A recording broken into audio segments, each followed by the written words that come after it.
Indian Space Research Organization's Chandrayaan-3 mission took off on July 14 amidst cheers from a massive audience that had gathered to watch the launch at Sriharikota in Andhra Pradesh. As the spacecraft makes its way through an orbit around the Earth, here are 5 things that you might not have known about it.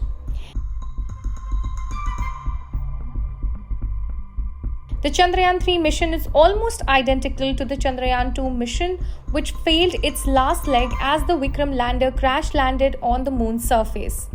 However, there are some important new upgrades on Chandrayaan-3 that ISRO is hoping will give the new mission an edge over its predecessor. This includes some upgrades to the lander, a bigger fuel tank, solar panels on all 4 sides instead of just 2, additional navigation instruments, updated software, additional strength tests, and more. The Chandrayaan-3 lander has solar panels on all 4 sides instead of only 2 in Chandrayaan-2. This is to ensure that the lander continues to draw solar power even if it lands in the wrong direction or tumbles over.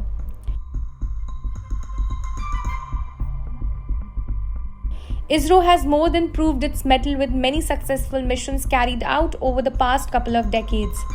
However, the ability to soft land on the moon is something it still needs.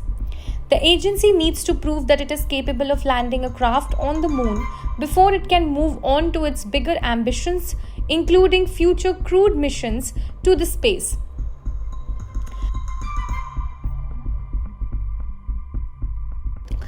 The launch vehicle Mark III, which carried the Chandrayaan-3 spacecraft into Earth's orbit, went through more than 3,000 wind tunnel tests at the Council of Scientific and Industrial Research, National Aerospace Laboratories facilities in Bengaluru. These tests helped mission scientists understand more about the aerodynamics of the rocket.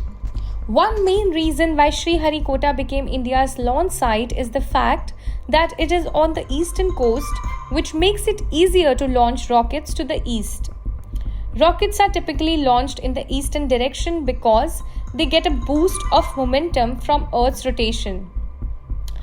The other main consideration is the fact that it is close to the equator. Rockets launched from the equator can take maximum advantage of the Earth's rotation.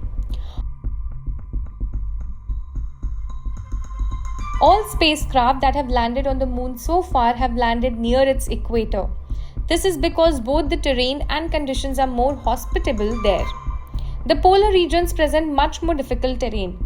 The extremely cold temperatures in the polar region mean that it can act as a kind of time capsule where things do not undergo much change. The rocks and soil there could give scientists clues about the origin of the solar system.